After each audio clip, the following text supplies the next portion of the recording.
What's up, guys? So, a couple of things happened to me today, or this week. So, I got something like a margin call where I had to change my position around.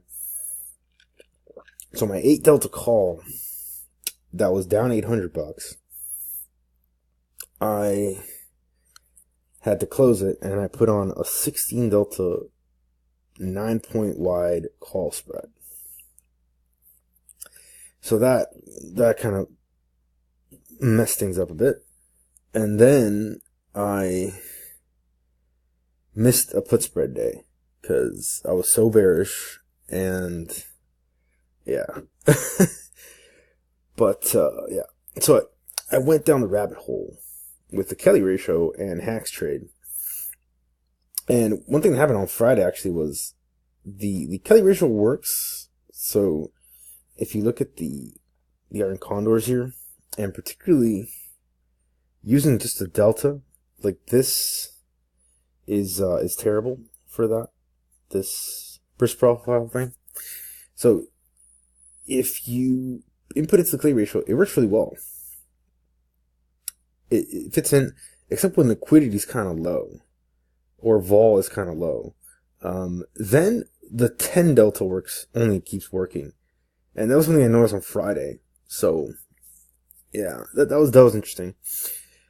But let's look at the theories, the new theories that we have. So I'm kind of putting things together. So on Friday, because liquidity was so shitty, I put on the 45 or 50 delta put spread, right? It's sort of like a panic put spread selling. And it sort of created this position here. It's like a super straddle. So we can call this a super straddle instead of the Odin trade. And so I started comparing it to selling like Hacks Iron Condor, or what I'll call the 10 Delta Iron Condor. So if you input these metrics, like this, the exact max risk, the exact profit into the Kelly ratio, it works. Okay, it works really well.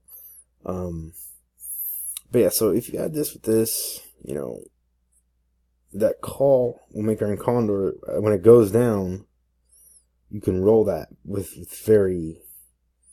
you can roll that. That's actually the 16 delta put. So this is the expected down move. So this might be useful if some of you guys are doing something similar. Now your max risk here is still kind of big. Kind of curves up, but never fully. Then to the upside, it's 120. This is the 16 delta 16 delta call. So yeah, you can mix these two together, and if it goes down here, closing there will not be difficult, right? Because you're already up, and that's where the risk is. But basically, what I've done is, instead of doing that on Condor, I'm going to do a put spread. Because I've sort of realized that volatility is directional. It is directional. And that's sort of the assumption I've made, right? And I think if you look at most return profiles, short vol strategies, you need the market to go up, right? So yeah, so here at the expected up move, so typically, right, you're gonna have an up move. This is the return, 107, and yeah, 107.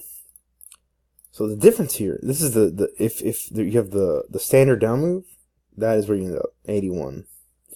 With Hacks trade, it's sort of higher, I guess. I mean, there's more risk here, but yeah, I mean, the premium levels are pretty similar. This has 175. I mean, let me use this one. 190. So 190 looks like this. So they're very similar traits, but they're very different on the outliers. But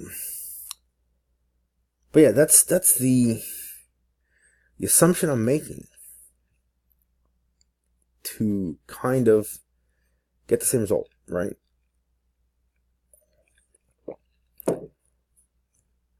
And yeah, so today I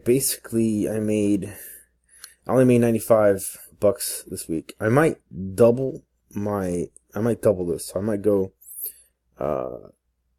6 and 2. Now I'm kind of getting a feel for it. You know, I had basically outlier moves to the upside, and I still managed to break even. So, and a bunch of terrible things happened. So, not too bad. One cool thing. So, from today to March 1st, there's 32 business days, right? So if I put on a put spread a day, we're going to use this one. It's 32 put spreads a day. Look at my upside risk. Right? Pretty cool. So if you go down, with that, you know,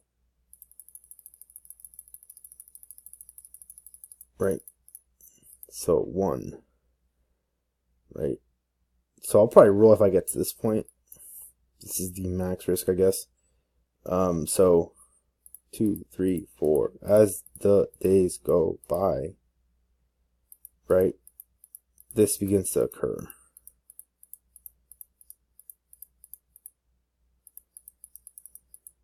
Until you get to 32. So, cool stuff.